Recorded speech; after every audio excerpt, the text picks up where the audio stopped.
സ്നേഹം, ദിവ്യസ്നേഹം, സ്നേഹം, ദിവ്യസ്നേഹം. സങ്കീർത്തനം 91 വായിക്കാം.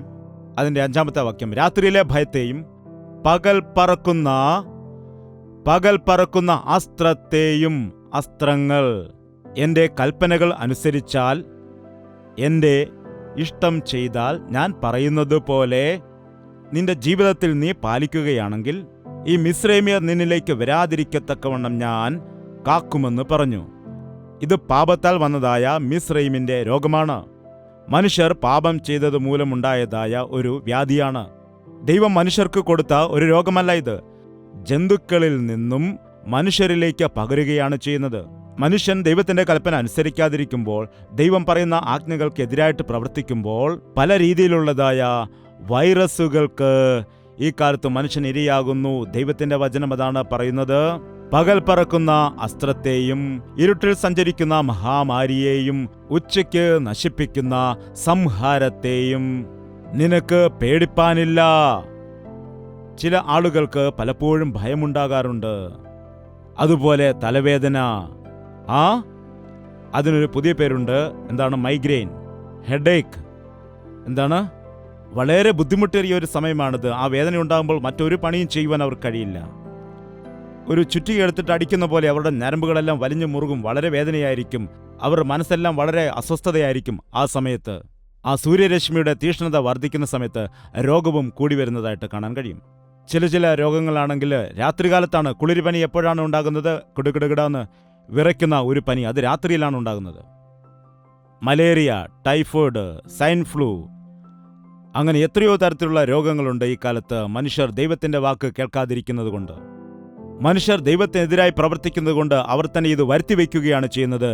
എന്നാൽ കർത്താവ് പറയുന്നു, നീ എൻ്റെ ചിറകിൻ കീഴിലാണെങ്കിൽ, എൻ്റെ കൽപ്പന നീ അനുസരിക്കുകയാണെങ്കിൽ ഈ രോഗങ്ങളൊന്നും നിന്നെ തൊടാതെ വണ്ണം ഞാൻ നിന്നെ കാക്കും. 7-ാമത്തെ വാക്യം നോക്കാം.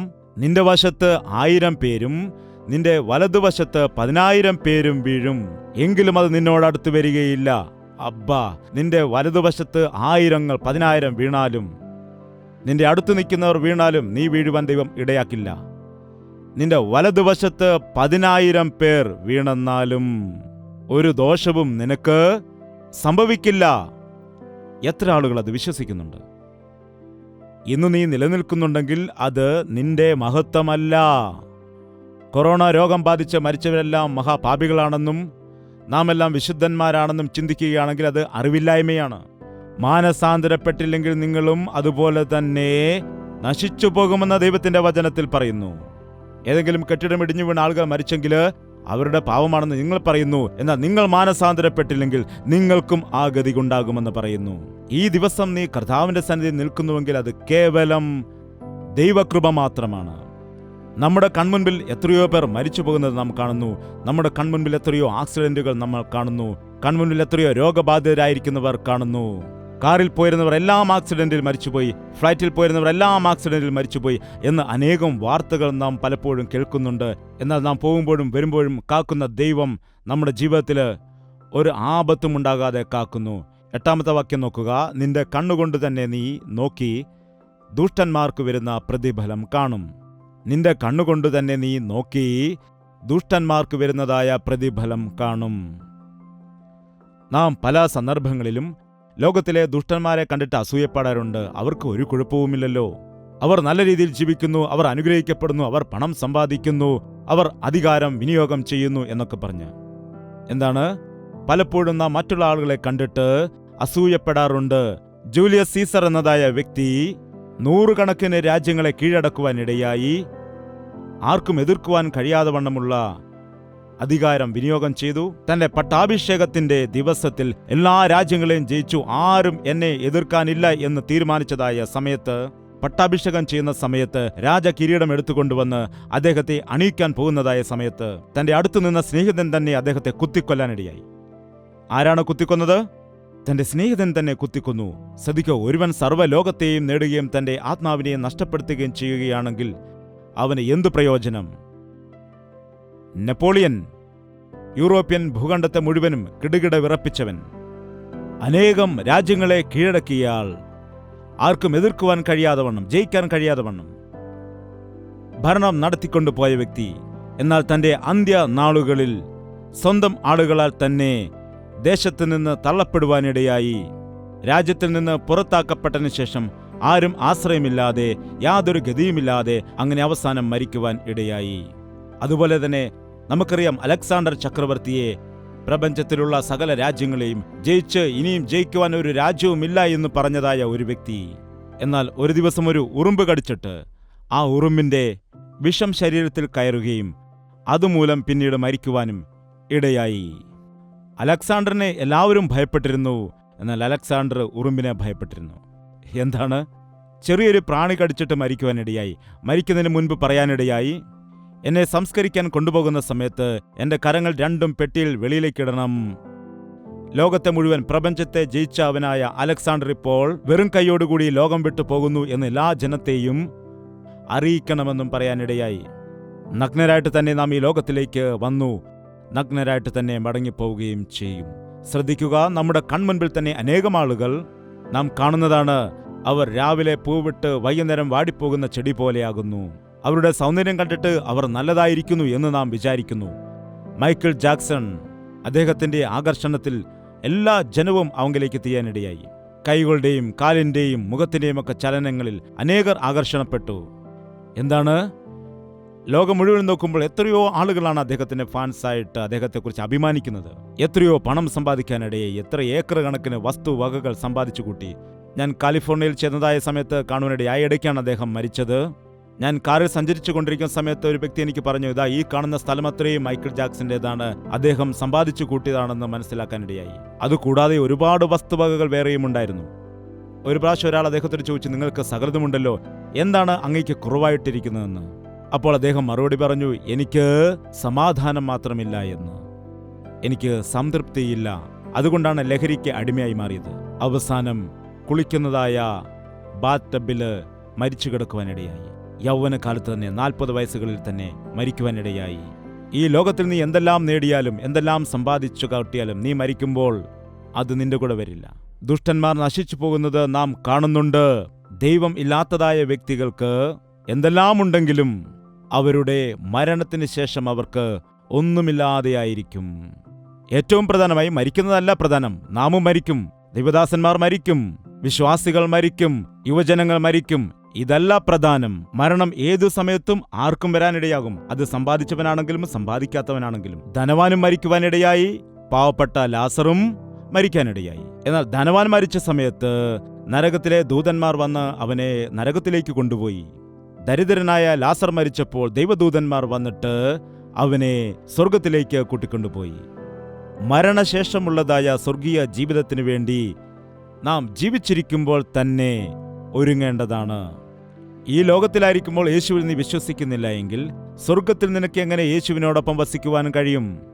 ഈ ലോകത്തിൽ ദൈവത്തിന്റെ വചനമനുസരിച്ച് അവന്റെ പൈതലായിട്ട് നിനക്ക് ജീവിക്കാൻ കഴിയില്ലെങ്കിൽ അവന്റെ രാജ്യത്തിന്റെ അവകാശിയാകാൻ നിനക്ക് എങ്ങനെ സാധിക്കും? ഈ ദിവസം നിന്റെ ദൈവം നിന്നോട് കൽപ്പിച്ച കൽപ്പനകൾ വിട്ടുമാറിയിട്ട് നിന്റെ ഇഷ്ടപ്രകാരം നീ ജീവിച്ച് മുൻപോട്ട് പോകുന്നതാണ് എങ്കിൽ, അധികം ദുഷ്പ്രവർത്തികൾ നീ ചെയ്ത് ജീവിച്ചാൽ നീ കാലത്തിനു മുൻപ് തന്നെ നീ മരിച്ച് നശിച്ചു പോകുവാനിടയാകും. ദുഷ്ടന്മാരെ നോക്കുകയാണെങ്കിൽ ദൈവം തീരുമാനിച്ചിരിക്കുന്ന സമയത്ത് മുൻപ് തന്നെ മരിച്ചു പോകുന്നതായിട്ട് കാണാം. നാം അനേകരുടെ ജീവിതത്തിൽ കണ്ടിട്ടുള്ളതാണ്. ഒരിക്കൽ കൂടി നമുക്ക് വായിക്കാം 8-ാം അധ്യായം. നിന്റെ കണ്ണുകൊണ്ട് തന്നെ നീ നോക്കിയിട്ട് ദുഷ്ടന്മാർക്ക് വരുന്ന പ്രതിഫലം കാണും. യഹോവേ, നീ എന്റെ സങ്കേതമാകുന്നു, നീ അത്യുന്നതനെ നിന്റെ വാസസ്ഥലം ആക്കിയിരിക്കുന്നു. ഒരു അനർത്ഥവും നിനക്ക് ഭവിക്കുക ഇല്ല, ഒരു ബാധയും നിന്റെ കൂടാരത്തിന് അടുക്കുകയില്ല. റോഡില് ബാധയുണ്ടെങ്കിൽ അത് വേറൊരു വിഷയമാണ്. വീട്ടിൽ തന്നെ ബാധയുണ്ടെങ്കിൽ അതെന്തായിരിക്കും? വീട്ടിൽ ബാധയുണ്ടോ? ബാധയൊന്നുമില്ല, ചില പ്രാണികളുണ്ടെന്ന് പറഞ്ഞു. എന്താണെന്നറിയാമോ? കോക്രോച്ചസ്. അത് എവിടെയാണ് വരുന്നതെന്നറിയാമോ? അത് ഡ്രെയിനേജിൽ കൂടിയൊക്കെ കറങ്ങി നടന്ന് അതിൻ്റെ ദേഹത്തെ അണുക്കളെയെല്ലാം പിടിപ്പിച്ചിട്ട് വീട്ടിലേക്ക് വന്നിട്ട് നീ ഉണ്ടാക്കി വെച്ച ചോറിൻ്റെ മേല്, ആഹാരത്തിൻ്റെ മേലെല്ലാം ആക്കി വെച്ചിട്ട് അത് പോകും. നീ അത് കഴിക്കും. പിന്നെ ഡോക്ടറിൻ്റെ അടുക്കൽ പോകും. അയ്യോ, വയറ്റുവേദന, ഇൻഫെക്ഷൻ ആയിരിക്കുന്നു, ഫുഡ് പോയ്സൺ വന്നിരിക്കുന്നു എന്നൊക്കെ പറയും. എവിടെ നിന്നാണ് ഈ രോഗം വന്നത്? ഈ ജീവികളെയൊക്കെ നീക്കിയിട്ട് നിങ്ങളുടെ വീട് ശുദ്ധീകരിക്കണം. കർത്താവ് പറയുന്നു, ഞാൻ നിങ്ങളുടെ ഇടയിലേക്ക് വരുന്നത് കൊണ്ട് നിങ്ങളെ തന്നെ നിങ്ങൾ ശുദ്ധീകരിക്കുക. നിങ്ങളുടെ ശരീരം ശുദ്ധിയായിരിക്കണം, അതുപോലെ നിങ്ങൾ നിവസിക്കുന്ന സ്ഥലവും ശുദ്ധിയായിരിക്കണം. കാരണം ആരാണ് അവിടെ വസിക്കുന്നത്? നിന്റെ കർത്താവ് അവിടെ വസിക്കണമെന്ന് നിന്റെ വീട് ശുദ്ധിയായിരിക്കണം. നിങ്ങൾ ശ്രദ്ധിക്കൂ, ആരെങ്കിലും അതിഥികൾ നമ്മുടെ വീട്ടിൽ വന്നാൽ നമ്മൾ വീട് എത്രമാത്രം ശുദ്ധിയാക്കിയിരിക്കും? മകനൊരു വിവാഹ ആലോചനക്കാർ വരുന്നു, വീടൊക്കെ എത്രമാത്രം വൃത്തിയാക്കും. പുതിയ പുതിയ കട്ടനുകൾ, പുതിയ തുണികളെല്ലാം വാങ്ങിക്കൊണ്ടുവരും, റൂമെല്ലാം അടുക്കി വൃത്തിയാക്കി വെക്കും, പുതിയ പെയിന്റുകൾ വേണമെങ്കിൽ അടിക്കും. എന്താണ്? വീട്ടിലേക്ക് വിവാഹ ആലോചനക്കാർ വരികയാണ്. അങ്ങനെയാണെങ്കിൽ നിന്റെ കർത്താവ് വരികയാണെങ്കിൽ, കർത്താവ് നിന്റെ വീട്ടിൽ വസിക്കണമെന്നുണ്ടെങ്കിൽ നിന്റെ വീട് വൃത്തിയായിരിക്കണമോ വേണ്ടയോ? ശുദ്ധിയായിട്ടിരിക്കണമോ വേണ്ടയോ? നിന്റെ ഭവനത്തിൽ ഒരു രോഗവും വരാതിരിക്കണമെന്നുണ്ടെങ്കിൽ നിന്റെ കൂടാരത്തിൽ കർത്താവ് വസിക്കണം. കർത്താവ് നിന്റെ കൂടാരത്തിൽ വസിക്കണമെങ്കിൽ നിന്റെ കൂടാരത്തെ നീ ശുദ്ധിയാക്കി വെക്കണം. വ്യാധികൾ എന്തുകൊണ്ടാണ് ഉണ്ടാകുന്നത്? വൈറസുകൾ എന്തുകൊണ്ടുണ്ടാകുന്നു? ഇൻഫെക്ഷൻ എന്തുകൊണ്ടുണ്ടാകുന്നു? നിന്റെ ശരീരം ദൈവത്തിന്റെ ആലയമായിരിക്കുന്നു. നിന്റെ ശരീരം അതുകൊണ്ട് വിശുദ്ധിയായിരിക്കണം. നിങ്ങൾ താമസിക്കുന്ന ഭവനവും നിങ്ങളുടെ ചുറ്റുപാടുകളും, കർത്താവ് എന്താണ് പറഞ്ഞത്? ഞാൻ വിശുദ്ധനായിരിക്കിയാൽ നിങ്ങളും വിശുദ്ധരായിരിപ്പീൻ. അതാണ് കർത്താവ് പറയുന്നത്. ഒരു വ്യാധിയും നിന്റെ കൂടാരത്തിന് അടുക്കാതിരിക്കണമെന്നുണ്ടെങ്കിൽ നിന്റെ കൂടാരത്തിൽ കർത്താവ് ഉണ്ടായിരിക്കണം. കർത്താവ് നിന്റെ കൂടാരത്തിൽ വസിക്കണമെങ്കിൽ നിന്റെ കൂടാരം നീ അതിനുവേണ്ടി ഒരുക്കണം. നിന്റെ എല്ലാ വഴികളിലും നിന്നെ കാക്കേണ്ടതിന് അവൻ നിന്നെക്കുറിച്ച് തന്റെ ദൂതന്മാരോട് കൽപ്പിക്കും. നിന്റെ കാൽ കല്ലിൽ തട്ടിപ്പോകാതിരിക്കേണ്ടതിന് അവർ നിന്നെ കൈകളിൽ വഹിച്ചുകൊള്ളും. കൈകളിൽ വഹിച്ചുകൊള്ളും. നോക്കൂ, വെളിയിൽ പോകുന്ന സമയത്ത് എത്രയോ ആക്സിഡന്റുകളാണ് ഈ കാലത്ത് സംഭവിക്കുന്നത്. ചെറിയൊരു ഇടി കിട്ടുമ്പോൾ കൈകൾ ഒടിയുന്നതായിട്ട് കാണുന്നു. ചെറുതായിട്ടൊന്ന് മുട്ടിയാൽ മതി, കൈകാലുകൾ മുറിഞ്ഞ് രക്തമൊഴുകും. ചെറുതായൊരു വീഴ്ച പറ്റിയാൽ മതി, അസ്ഥികൾ ഒടിയുന്നു. എന്താണ്? നോക്കുക, എത്രയോ ആക്സിഡന്റുകളാണ്, എത്രയോ അപകടങ്ങളാണ് ഓരോ നിമിഷവും നമ്മുടെ ഭാരതത്തിൽ നടന്നുകൊണ്ടിരിക്കുന്നത്. നീ യാത്ര ചെയ്യുമ്പോൾ കാക്കുന്ന ദൈവം ഞാനാകുന്നു. നിങ്ങളൊരു ബൈക്ക് വാങ്ങിച്ചാൽ അല്ലെങ്കിൽ ഒരു കാറ് വാങ്ങിച്ചാൽ ദൈവത്തിൻ്റെ ഹിതം അന്വേഷിച്ച് വാങ്ങുക. ദൈവത്തിൻ്റെ സഹായം അഭ്യർത്ഥിക്കുക. ദൈവദാസനെ കൊണ്ട് പ്രാർത്ഥിപ്പിച്ചിട്ട് ആരംഭിക്കുന്നത് നല്ലതാണ്. എന്നാൽ ഞാൻ പറയുന്നത് എന്താണ്? എല്ലാ തവണയും നിങ്ങൾ ബൈക്ക് സ്റ്റാർട്ട് ചെയ്യുമ്പോൾ, എല്ലാ സമയവും നിങ്ങളുടെ കാറ് സ്റ്റാർട്ട് ചെയ്യുമ്പോൾ, കർത്താവേ നിന്റെ സാന്നിധ്യം എൻ്റെ കൂടെ വന്ന് എന്നെ കാത്തുരക്ഷിക്കണമേ എന്ന് പ്രാർത്ഥിക്കണം. കർത്താവേ എൻ്റെ കൂടെ വരണമേ എന്ന് പ്രാർത്ഥിക്കാതെ നിങ്ങളുടെ യാത്ര ഒരിക്കലും നിങ്ങൾ ആരംഭിക്കരുത്. നിങ്ങൾക്കൊരു ദോഷവും തട്ടാതെ കാക്കും അവൻ. നമ്മെ വീഴ്ത്തിക്കളയുന്നതിനു വേണ്ടി പിശാച് കാത്തിരിക്കുകയാണ്.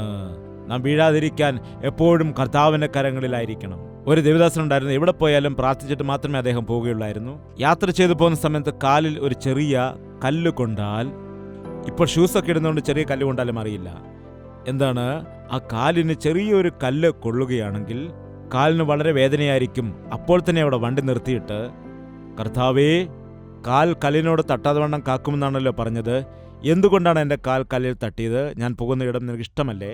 ഞാൻ പോകുന്ന മാർഗം നിനക്ക് ഇഷ്ടമല്ലേ എന്ന് പറഞ്ഞ് അവിടെ തന്നെ നിന്ന് പ്രാർത്ഥിക്കുമായിരുന്നു. ചില സമയത്ത് കർത്താവ് പറയും, അതേ തിരികെ പോവുക എന്ന് പറയുമ്പോൾ എത്ര വലിയ കാര്യത്തിന് വേണ്ടിയാണെങ്കിലും അപ്പോൾ അത് നിർത്തിയിട്ട് തിരികെ പോകുമായിരുന്നു. ദൈവത്തിൻ്റെ കാവൽ വേണമെന്ന് ആഗ്രഹിക്കുന്നവർ ദൈവത്തെ അനുസരിക്കുന്നവരാകണം. ദൈവത്തിൻ്റെ ഇഷ്ടമനുസരിച്ച് ജീവിക്കുന്നവരാകണം. ദൈവത്തെ നാം സ്നേഹിക്കണം. അതുകൊണ്ട് ദൈവത്തിൻ്റെ കാവൽ നമ്മോടുകൂടെ ഉണ്ടായിരിക്കുമ്പോൾ എല്ലാ വിഷയത്തിലും വിടുതൽ പ്രാപിച്ച് രക്ഷിക്കപ്പെടാനിടയാകും. അവസാനത്തെ വാക്യം നമുക്ക് വായിക്കാം. 14 വാക്യം. അവൻ എന്നോട് പറ്റിയിരിക്കയാൽ, എന്താണ്? കർത്താവ് നമ്മെ സ്നേഹിക്കുകയാണെങ്കിൽ, നമ്മോട് പറ്റിയിരിക്കുകയാണെങ്കിൽ, അല്ലെങ്കിൽ കർത്താവിനെ സ്നേഹിക്കുകയാണെങ്കിൽ അവർക്ക് ഒരു കുറവും ഉണ്ടാവുകയില്ല.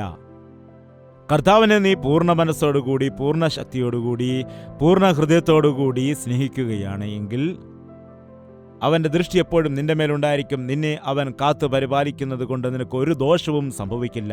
ഒരു ബാധയും നിന്റെ കൂടാരത്തിനടുക്കുകയില്ല. ഒരു രോഗവും നിനക്ക് ഉണ്ടാവുകയില്ല. അവൻ്റെ ചിറകടിയിൽ നീ സുരക്ഷിതനായിട്ട് വസിക്കും. നീ ആനന്ദത്തോടെ വസിക്കാനിടയാകും. നീ സന്തോഷത്തോടെ വസിക്കാനിടയാകും. കർത്താവിനെ സ്നേഹിക്കുന്ന വ്യക്തി, കർത്താവെ നിന്നെ ഞാൻ സ്നേഹിക്കുന്നു എന്ന് പറയുന്ന വ്യക്തി എവിടെയാണ് ആയിരിക്കുന്നത്? ഈ കാലത്ത് അനേകരുടെയും സ്നേഹം ഫോണിൽ കൂടിയാണ്. ഫോണിൽ കൂടിയാണ് സ്നേഹം. ഫോണിൽ കൂടിയാണ് സംസാരിക്കുന്നത്. ഇന്ന് അമ്മയും മകളും ഫോണിൽ കൂടിയാണ്. അമേരിക്കയിൽ ജീവിക്കുന്ന മകളാണെങ്കിൽ ഫോൺ ചെയ്യും, അമ്മ എങ്ങനെയുണ്ട്? ഓക്കെ അമ്മേ. എൻ്റെ മോളെ സുഖമായിരിക്കുന്നോ? ഉമ്മ. എന്താണ്? ഭാര്യാഭർത്താക്കന്മാരും അങ്ങനെയാണ്. ഭാര്യ ഒരിടത്ത് ജോലി ചെയ്യുന്നു, ഭർത്താവ് മറ്റൊരിടത്ത് ജോലി ചെയ്യുന്നു. എന്തുകൊണ്ട് വിശേഷം? സുഖമായിട്ടിരിക്കുന്നു. നീ ഇല്ലാത്തതുകൊണ്ട് വളരെ വിഷമമാണ് എനിക്ക്. ബൈ. ഇന്ന് യേശുവിനെ അങ്ങനെയാണ് സ്നേഹിക്കുന്നത്. യേശു ക്രിസ്തുവേ, നിന്നെ എനിക്ക് ഒരുപാട് ഇഷ്ടമാണ്. കർത്താവേ, ഒരുപാട് ഇഷ്ടമാണ് കേട്ടോ, നിന്നെ ഒരുപാട് ഇഷ്ടമാണ്. ശരി, ഞാനിപ്പോൾ വരാം കേട്ടോ. അമ്മയെ സ്നേഹിക്കുന്ന കുഞ്ഞ് അമ്മയുടെ അടുത്ത് തന്നെ ഇരിക്കാനാണ് ആഗ്രഹിക്കുന്നത്, എപ്പോഴും അമ്മയുടെ കൂടെ നിൽക്കുവാൻ. അമ്മയെ കണ്ടില്ല എങ്കിൽ, എൻ്റെ ചെറുപ്പത്തിൽ ഞാൻ ഓർക്കുന്നു, അമ്മയെ കണ്ടില്ലെങ്കിൽ ഞാൻ കരയുമായിരുന്നു. എനിക്ക് 9-10 വയസ്സാകുന്നത് വരെ അമ്മയുടെ കയ്യിൽ പിടിച്ചു കിടന്നെങ്കിൽ മാത്രമേ എനിക്ക് ഉറക്കം വരികയുള്ളൂ. എനിക്ക് ശേഷം പിന്നെ 7 പേരുണ്ട്. അമ്മ കട്ടിൽ കിടന്ന് എൻ്റെ കയ്യിൽ പിടിച്ചില്ലെങ്കിൽ എനിക്ക് ഉറക്കം വരത്തില്ലായിരുന്നു, ഉറങ്ങത്തേയില്ലായിരുന്നു. അമ്മേ അമ്മേ അമ്മേ, ഏത് വിഷയത്തിനും എനിക്ക് അമ്മ വേണമായിരുന്നു. എന്താണ് ഈ കാലത്താണെങ്കിലോ, അമ്മ എപ്പോഴാ പോന്നേ? എൻ്റെ അമ്മ എനിക്ക് ഭയങ്കര തലവേദനയാണ്. ചെറിയ കുട്ടികൾ പോലും പറയാറുണ്ട്, എനിക്ക് മമ്മിയെ ഇഷ്ടമല്ല, മമ്മിയെ എനിക്ക് ഇഷ്ടമല്ല, ഐ ഡോണ്ട് ലൈക്ക് മമ്മി. ഈ കാലത്ത് അതുതന്നെയാണ് യേശു ക്രിസ്തുവിനോടും പലരും പറയുന്നത്. I don't like church, I don't like prayer. ദൈവസന്നിധി വന്നിരിക്കുന്നത് എനിക്കിഷ്ടമല്ല. കഷ്ടപ്പെട്ട് ബുദ്ധിമുട്ടിയാണ് കുറച്ചു നേരം ഇരിക്കുന്നത്. ക്രിസ്ത്യാനി ആയതുകൊണ്ട് വന്ന് ഇരുന്നിട്ട് പോവുകയാണ്. എൻ്റെ അമ്മ വിളിച്ചതുകൊണ്ടാണ് ഞാൻ വന്നത്, എൻ്റെ ഭർത്താവ് നിർബന്ധിച്ചുകൊണ്ടാണ് ഞാൻ വന്നത്, ദേവദാസൻ വിളിച്ചതുകൊണ്ടാണ് ഞാൻ വന്നത് എന്നൊക്കെ പല വ്യക്തികളും പറയാറുണ്ട്. നീ യഥാർത്ഥമായിട്ടും യേശുവിനെ സ്നേഹിക്കുകയാണെങ്കിൽ അവനോട് കൂട്ടായ്മ ആചരിക്കുവാൻ നീ ഇഷ്ടപ്പെടും, അവനോട് സംസാരിക്കുവാൻ നീ ഇഷ്ടപ്പെടും, അവൻ്റെ വചനം കേൾക്കുവാൻ ഇഷ്ടപ്പെടും, അവൻ്റെ സന്നിധിയിലായിരിക്കാൻ ഇഷ്ടപ്പെടും. നീ രോഗത്തിൽ നിന്ന് വിടുതൽ പ്രാപിക്കണമെങ്കിൽ, അപകടത്തിൽ നിന്ന് വിടുതൽ നേടണമെന്നുണ്ടെങ്കിൽ, നിന്റെ ജീവിതത്തിൽ ദൈവിക നന്മകൾ ഉണ്ടായിരിക്കണമെങ്കിൽ നീ കർത്താവിനെ പൂർണ്ണമായി സ്നേഹിക്കുക, അവനെ സ്നേഹിക്കുക. അവൻ എന്നോട് പറ്റിയിരിക്കുകയാൽ ഞാൻ അവനെ വിടുവിക്കും, അവൻ എൻ്റെ നാമത്തെ അറിയുകയാൽ ഞാൻ അവനെ ഉയർത്തും. അവൻ എന്നെ വിളിച്ചപേക്ഷിക്കും, ഞാൻ അവന് ഉത്തരമരുളും. കഷ്ടകാലത്തു ഞാൻ അവനോട് കൂടെയിരിക്കും, ഞാൻ അവനെ വിടുവിച്ച് മഹത്വപ്പെടുത്തും. ദീർഘായുസ്സുകൊണ്ട് ഞാൻ അവന് തൃപ്തി വരുത്തും, എൻ്റെ രക്ഷയെ അവന് കാണിച്ച് കൊടുക്കും. അവനെ സ്നേഹിക്കുന്നവർക്ക്, അവനിൽ വിശ്വസിക്കുന്നവർക്ക്, അവനെ അറിയുന്നവർക്ക് എത്ര അനുഗ്രഹമുണ്ടെന്ന് നോക്കുക. ഞാൻ ഈ വചനം വായിച്ചുകൊണ്ടിരുന്ന സമയത്ത് ഞാൻ ഓർത്തത് യോസേഫിനെയായിരുന്നു. ദൈവം പറഞ്ഞു, അവൻ എന്നെ സ്നേഹിച്ചിരിക്കുന്നതുകൊണ്ട്. ചെറിയ പ്രായം മുതൽ യോസേഫ് കർത്താവിനെ സ്നേഹിച്ചിരുന്നു. ദോഷത്തെ വെറുക്കുവാനിടയായി. സഹോദരന്മാർ ദോഷം ചെയ്തപ്പോൾ അവരോട് കൂടെ കൂടിയില്ല. ദൈവത്തെ സ്നേഹിച്ച് ദൈവിക ദർശനങ്ങൾ പ്രാപിച്ചു. അതുകൊണ്ട് എന്താണ് സംഭവിച്ചത്? സഹോദരന്മാർ അവനെ ഉപദ്രവിച്ച് കിണറ്റിൽ എറിഞ്ഞുകളഞ്ഞു, മിസ്രൈമിലേക്ക് അവനെ വിറ്റുകളഞ്ഞു. എല്ലാവരും വിചാരിക്കും, ദൈവത്തെ സ്നേഹിച്ചവൻ എന്തു കിട്ടി? അവൻ കിണറ്റിൽ എറിയപ്പെട്ടില്ലേ, അവനെ വിറ്റുകളഞ്ഞില്ലേ എന്ന് വിചാരിച്ചു. എന്നാൽ ദൈവം അവനെ വിടുവിച്ചെടുത്തു. മിസ്രൈമിലേക്ക് എന്തുകൊണ്ടാണ് കൊണ്ടുപോയത് നമുക്ക് നോക്കാം. ആ വചനം മാത്രം വായിക്കാം നമുക്ക്. ഉൽപ്പത്തി പുസ്തകം 45-ാം അധ്യായം 5-ാമത്തെ വാക്യം മുതൽ നമുക്കൊരു നിമിഷം വായിക്കാം. എന്താണ് പറയുന്നത്? എന്നെ ഇവിടെ വിറ്റതുകൊണ്ട് നിങ്ങൾ വ്യസനിക്കേണ്ട, വിഷാദിക്കുകയും വേണ്ട. ജീവരക്ഷയ്ക്കായി ദൈവം എന്നെ നിങ്ങൾക്ക് മുമ്പേ അയച്ചതാകുന്നു. നോക്കൂ, എന്താണ് പറയുന്നത്? എന്താണ് പറയുന്നത്? എന്നെ വിറ്റുകളഞ്ഞതുകൊണ്ട് നിങ്ങൾ വിഷമിക്കേണ്ട. നിങ്ങൾ എന്നെ അസൂയ കൊണ്ടാണോ വിറ്റുകളഞ്ഞതെന്ന്? നിങ്ങൾ എന്നെ വെറുത്തതുകൊണ്ട്, എന്നെ ബുദ്ധിമുട്ടിക്കുന്നതിന് വേണ്ടി ആയിരിക്കാം വിറ്റുകളഞ്ഞത്. എന്നാൽ എൻ്റെ ദൈവം നിങ്ങളുടെ ജീവരക്ഷയ്ക്ക് വേണ്ടി ആദ്യം തന്നെ എന്നെ ഇവിടേക്ക് അയച്ചതാകുന്നു. 7-ാം വാക്യം കൊണ്ട് വായിക്കാം. ഭൂമിയിൽ നിങ്ങൾക്ക് സന്തതി ശേഷിക്കേണ്ടതിനും വലിയൊരു രക്ഷയാൽ നിങ്ങളുടെ ജീവനെ രക്ഷിക്കേണ്ടതിനും ദൈവം എന്നെ നിങ്ങൾക്ക് മുമ്പേ അയച്ചിരിക്കുന്നു. നിങ്ങൾ എന്നെ വിറ്റുകളഞ്ഞതല്ല, എൻ്റെ ദൈവം എന്നെ ഇവിടേക്ക് അയച്ചതാണ്. എന്താണ്? അവൻ എന്നെ സ്നേഹിക്കുന്നത് കൊണ്ട് എനിക്ക് ദോഷമായി വന്നാലും അവനത് നന്മയ്ക്കായി മാറ്റും. ദൈവം എന്നെ സ്നേഹിക്കുന്നത് കൊണ്ട് മനുഷ്യർ എനിക്ക് എതിരായിട്ട് തന്ത്രങ്ങൾ മെനിഞ്ഞാലും ദൈവം അത് അവൻ്റെ പദ്ധതിയാക്കി മാറ്റി ഉയർത്തും. ദൈവത്തിൽ ആശ്രയിക്കുന്നവർ ലജ്ജിക്കില്ല. ദൈവത്തിൽ വിശ്വസിക്കുന്നവർ തളർന്നു പോകില്ല. ദൈവത്തിൽ വിശ്വസിച്ച് അവനിൽ ആശ്രയിക്കുന്നവർ ആരും തന്നെ വീണു പോകില്ല. ജീവിതത്തിൽ അവർ നശിച്ചു പോകില്ല. അവർ വീണു പോകില്ല. അവർ അനേകർക്കും അനുഗ്രഹമായി തീരുകയാണ് ചെയ്യുന്നത്. അനേകർക്ക് നിങ്ങളുടെ ജീവരക്ഷയ്ക്ക് വേണ്ടിയാണ് എന്നെ കർത്താവ് ഇങ്ങോട്ട് അയച്ചതെന്നാണ് പറഞ്ഞത്. അതുമാത്രമല്ല, യോസേഫിനെ എത്രത്തോളം ദൈവം മിസ്രൈമിൽ വെച്ച് അനുഗ്രഹിച്ചു നമുക്ക് വീണ്ടും ശ്രദ്ധിക്കാം. 91 സങ്കീർത്തനം. അവൻ എന്നെ വിളിച്ചപേക്ഷിക്കും, ഞാൻ അവന് ഉത്തരമരുളും. കഷ്ടകാലത്ത് ഞാൻ അവനോട് കൂടിയിരിക്കും, ഞാൻ അവനെ വിടുവിച്ച് മഹത്വപ്പെടുത്തും. അവന്റെ കൂടെ ദൈവത്തിന്റെ സാന്നിധ്യം ഉണ്ടായിരുന്നു. കാരാഗൃഹത്തിൽ തടവറയിലായിരുന്ന സമയത്ത് ദൈവസാന്നിധ്യം ഉണ്ടായിരുന്നു. ദൈവം പറഞ്ഞു, അവനെ ഞാൻ ഉയർത്തും. എന്ത് സംഭവിച്ചു? മിസ്രൈമിൻ രാജ്യത്തിന് മുഴുവനും ആഹാരം പങ്കുവയ്ക്കുന്നവനായി, മിസ്രൈമിനെ പരിപാലിക്കുന്ന ഒരു വ്യക്തിയായിട്ട് ദൈവം ഉയർത്തി. ദൈവത്തെ നാം സ്നേഹിച്ചാൽ, അവന്റെ ചെറുകടിയിൽ നാം ആയിരുന്നാൽ, അവന്റെ ഹിതത്തിന് നമ്മെ തന്നെ ഏൽപ്പിച്ചു കൊടുത്താൽ, നമ്മെ അവൻ വിടുവിക്കും, നമ്മെ രക്ഷിച്ചെടുക്കും. നമ്മുടെ ജീവിതം അനേകർക്ക് അനുഗ്രഹമായിട്ട് അവൻ മാറ്റിയെടുക്കും. നമ്മെ അവൻ ഉയർത്താനിടയാകും. ദൈവം ഒരുത്തനെ ഉയർത്തിയാൽ ആർക്കും അവനെ താഴ്ത്താൻ കഴിയില്ല. നിന്നെ നീ തന്നെ ഉയർത്തുകയാണെങ്കിൽ നീ താഴ്ന്നു പോകും. പിശാച് നിന്നെ ഉയർത്തുകയാണെങ്കിൽ നിനക്ക് അധോഗതി ഉണ്ടാകും. എന്നാൽ ദൈവം നിന്നെ അനുഗ്രഹിച്ചാൽ അത് എന്നേക്കുമുള്ളതായ അനുഗ്രഹമാണ്. അവന്റെ ചെറുകടിയിൽ നമുക്ക് ആയിരിക്കാം, അവന്റെ സന്നിധിയിൽ നമുക്ക് പ്രാർത്ഥനയോടുകൂടി ആയിരിക്കാം. അവനെ നമുക്ക് പൂർണ്ണ ഹൃദയത്തോടെ സ്നേഹിക്കാം, എല്ലാത്തിലും അധികമായി സ്നേഹിക്കാം. കർത്താവിന് ജീവിതത്തിൽ 1-ാം സ്ഥാനം കൊടുത്തുകൊണ്ട് പൂർണ്ണ ഹൃദയത്തോടുകൂടി പൂർണ്ണ ശക്തിയോടുകൂടി നമുക്ക് അവനെ സ്നേഹിക്കാം. അവൻ നമ്മെ രക്ഷിക്കും, നമ്മെ വിടുവിക്കും, നമ്മെ സഹായിക്കും. കഷ്ടകാലത്ത് നമ്മോട് കൂടെയിരിക്കും. അവൻ നമ്മെ ഉയർത്താനിടയാകും. എഴുന്നേറ്റ് നിൽക്കാം, നമുക്ക് പ്രാർത്ഥിക്കാം. നിന്റെ വശത്ത് 1000 പേരും നിന്റെ വലത് വശത്ത് 10,000 പേരും വീണാലും അത് നിന്നോട് അടുത്ത് വരികയില്ല. ദുഷ്ടന്മാർ നശിച്ചു പോകുന്നത് നമ്മുടെ കണ്ണുകൊണ്ട് നാം കാണുന്നുണ്ട്. ഇപ്പോഴെങ്കിലും ഭയത്തോടുകൂടി ദൈവത്തിന്റെ ഹിതമനുസരിച്ച് നിനക്ക് ജീവിക്കാമോ? ഞാൻ എന്തായിരിക്കുന്നുവോ അത് കേവലം ദൈവത്തിന്റെ കൃപ കൊണ്ട് മാത്രമാണെന്ന് പറഞ്ഞ് ആ ദൈവത്തിന് മഹത്വം കൊടുക്കാമോ? എത്രയോ തവണ എന്നെ കാത്തു രക്ഷിച്ചു. ഭയങ്കരമായ വ്യാധികൾ, രോഗങ്ങൾ വരാതെ നീ എന്നെ കാത്തു പരിപാലിക്കുന്നു. എന്റെ ഭവനത്തിൽ വ്യാധികൾ ഉണ്ടാകാതിരിക്കുവാൻ, രോഗങ്ങൾ വരാതിരിക്കുവാൻ, എന്റെ കൂടാരത്തിൽ ബാധ ഉണ്ടാകാതിരിക്കുവാൻ വേണ്ടി നീ കാത്തു പരിപാലിക്കുന്നു. എനിക്കൊരു ദോഷവും സംഭവിക്കാതെ നീ എന്നെ കാത്തു പരിപാലിക്കുന്നു. കർത്താവിന്റെ ചിറകിൻ മറവിലായതുകൊണ്ടാണ് നിന്റെ സംരക്ഷണം എനിക്ക് കിട്ടുന്നത്. നിന്നെ മറന്നാൽ ഞാൻ നശിച്ചു പോകും കർത്താവെ. നിന്നെ വിട്ട് അകന്നുപോയാൽ ഞാൻ നശിച്ചു പോകും അപ്പാ. നിന്നെ വിട്ട് ലോകത്തെ സ്നേഹിച്ചാൽ നിന്റെ സംരക്ഷണം എനിക്ക് നഷ്ടമാകും കർത്താവേ. നിന്നെ സ്നേഹിച്ചുകൊണ്ട്, നിന്റെ വചനം കേട്ടുകൊണ്ട് നിന്റെ ചിറകിൻ മറവിൽ ഞാൻ വസിക്കാം കർത്താവേ. കഷ്ടതയിൽ നിന്ന് എന്നെ വിടുവിക്കുമാറാകണമേ. രാത്രിയിലെ ഭയത്തിൽ നിന്നും, പകൽ പറക്കുന്ന അസ്ത്രത്തിൽ നിന്നും, ഉച്ചയ്ക്ക് നശിപ്പിക്കുന്ന സംഹാരത്തിൽ നിന്നും എന്നെയും എൻ്റെ കുടുംബത്തെ നീ കാത്തുരക്ഷിക്കണമേ.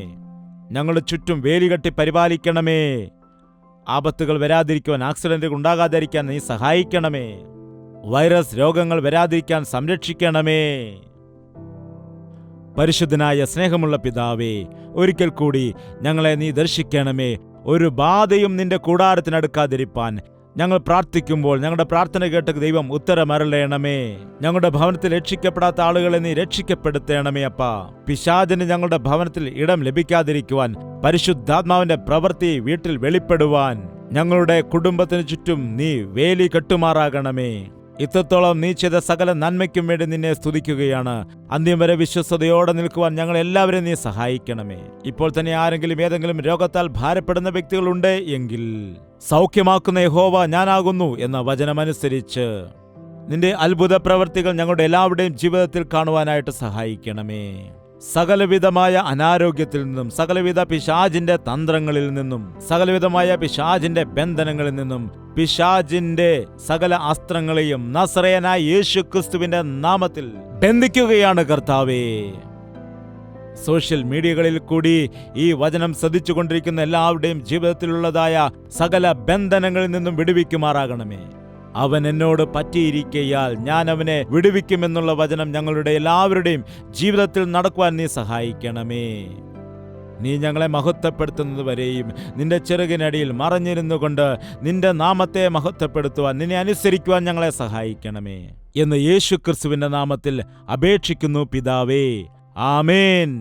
യേശുവേ യേശുവേ യേശുവേ യേശുവേ യേശുവേ യേശുവേ യേശുവേ യേശുവേ